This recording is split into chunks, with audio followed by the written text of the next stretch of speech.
Hello folks, Back Eye Flies RC.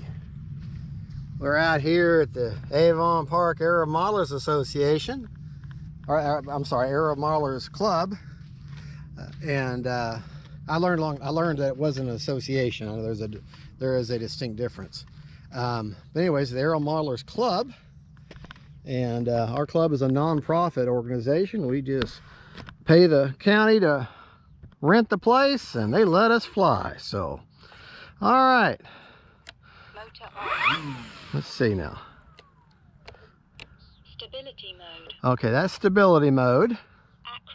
Acro mode AS3X. and AS3X mode. All right, go ahead and take off in mid rates. Actually, we'll try low rates right off the bat, which my low rates on this beautiful Pitts is 70% over 20% expo. Mid rates are 85 over 20%, and high rates are 100% over 20% expo. Let's try low rates right off the bat and see if I like them. And if I like them, we'll land and we might try mid rates and then try high rates.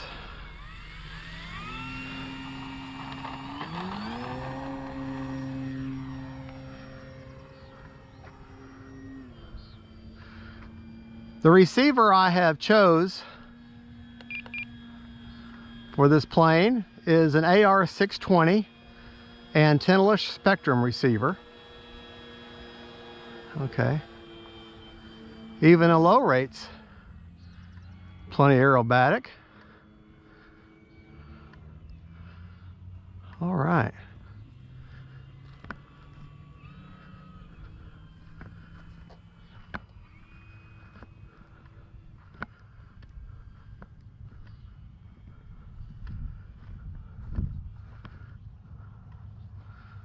All right.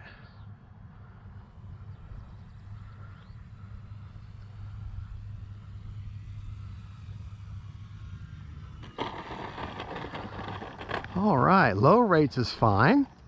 Let's go ahead and skip to high rates. We're going to go ahead and skip to high rates and see how I like that. All right. Landing this plane is basically, I didn't quite do a 3-point landing. I almost did, but that's really how you land this plane. You kind of come in level and then just kind of sit down on all three controls on all 3 points if you can. Time remaining 4 minutes. See what she does.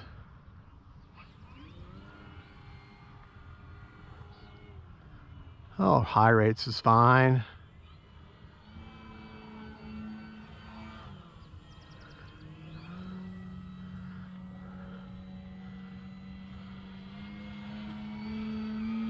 There, a knife edge for you.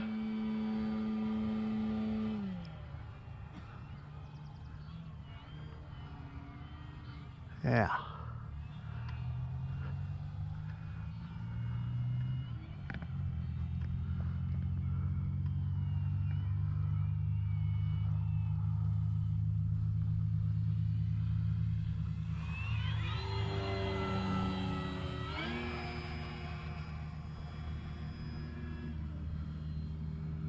I still need to do the mod, which is the battery tray mod that's suggested by a model aviator, and that's just in case to help with the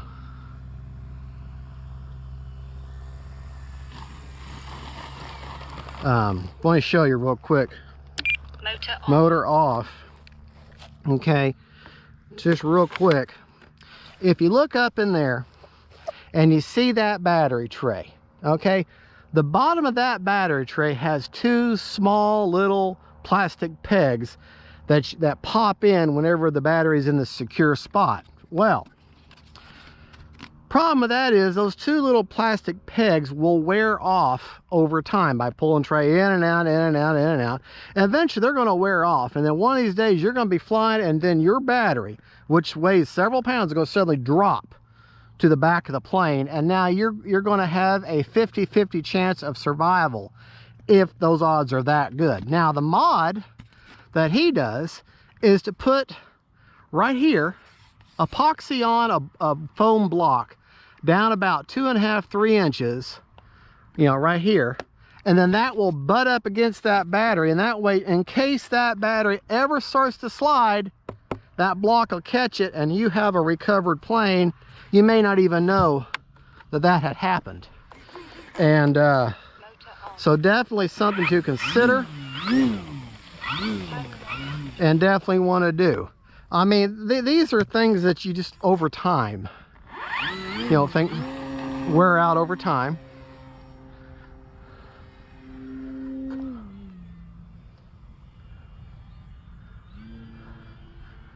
And so you just had to be aware of that.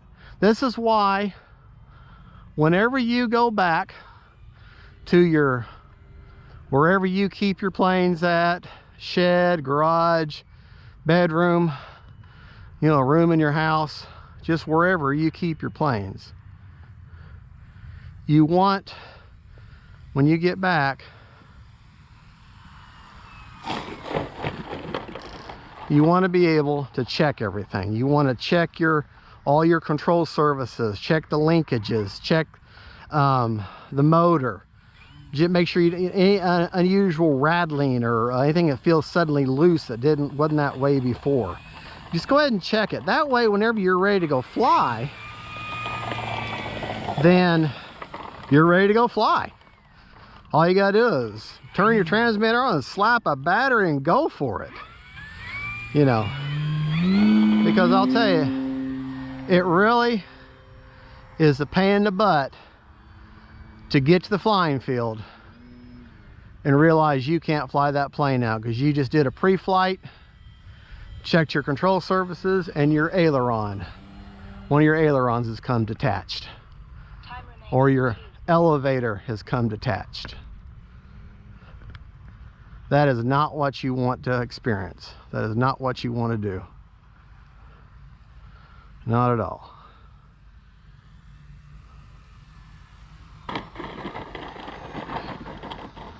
All right. This is one fun plane.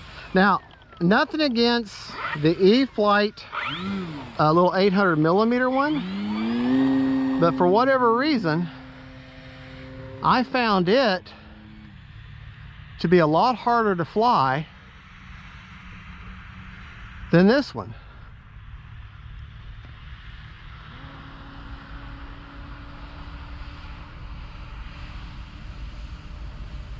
So I couldn't tell you why.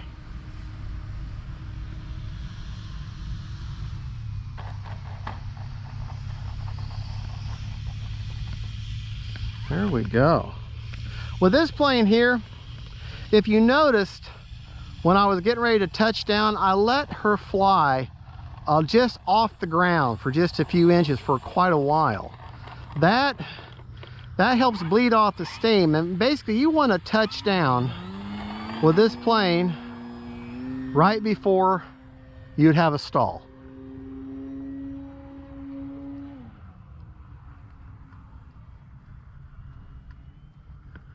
You want to touch down right before you would normally have a stall.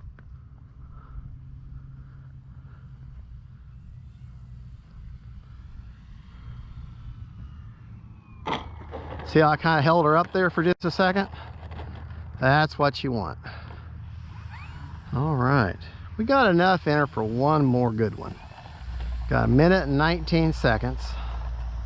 Get her turned around.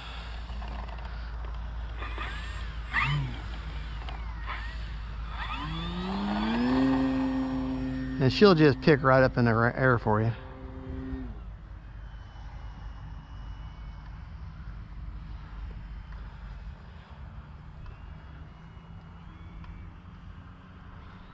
Time remaining 1 minute.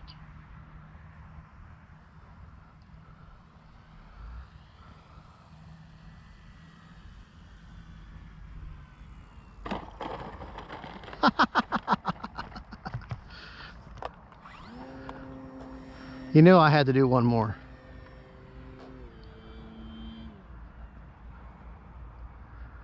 Why don't we do a grass landing this time?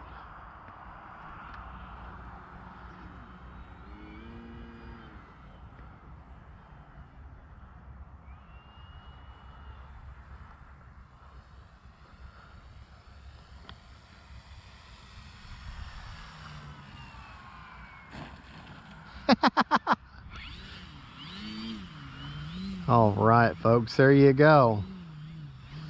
That is the FMS Pitts 1400 version 2. And I tell you what, this is one awesome plane. And what do you want to hear before you touch a plane, especially one with a prop? Motor on. Motor off. All right. Set our transmitter down. Let's take a look. And we flew, how long did we fly? That was let me reset it. I got 33 seconds left. Okay, so we flew for 4 minutes and basically 30 seconds. Took off a lot of takeoffs and landings, so that uses up a lot of battery. All right, let's undo. You know what? I'll just leave that in there. And let's plug in our handy dandy battery checker. Ha! I still got 77%. Well, I got to fly a little more than that because I got to get that battery back to at least 50. At least 50. All right, so we're going to take off a couple more times. All right, let me reset my timer for 2.5 minutes.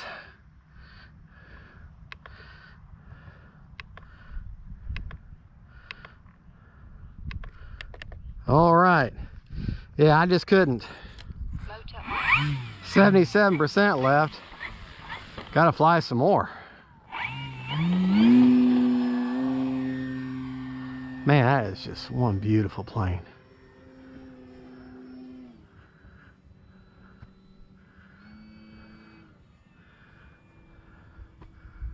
Let's do a nice pass right by me here.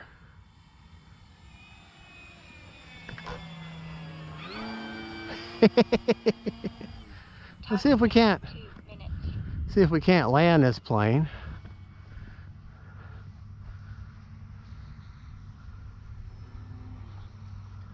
Right here.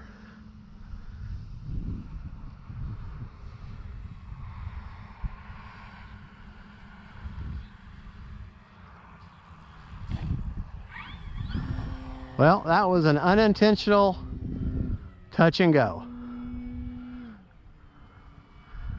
But see, that's why you bounce like that and do your landing wrong, then power back out of that. It is better for you to power back out of that. You may run the risk of frying your battery if you're really close, but I'd rather have a fried battery than I would a crashed plane. Batteries are still expensive, but a lot cheaper than a plane. Now, if I'd been on the runway, that'd been perfect. All right. Get her turned back around here.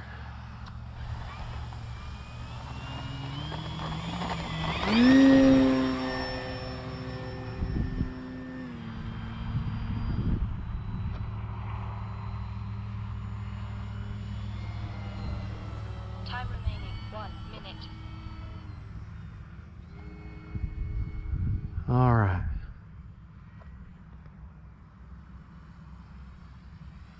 We'll land her in the grass now.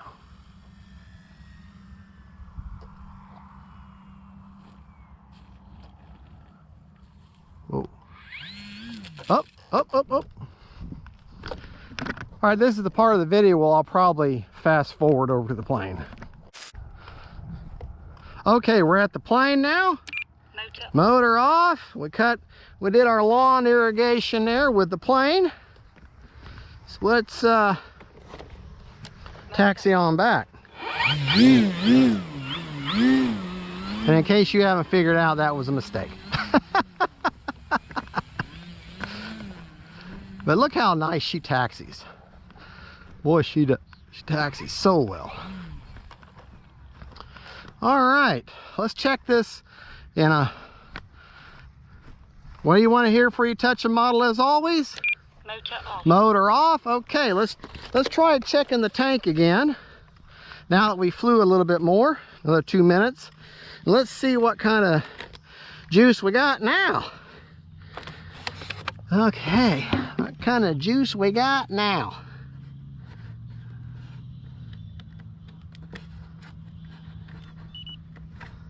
Okay, 65%, I'll take that.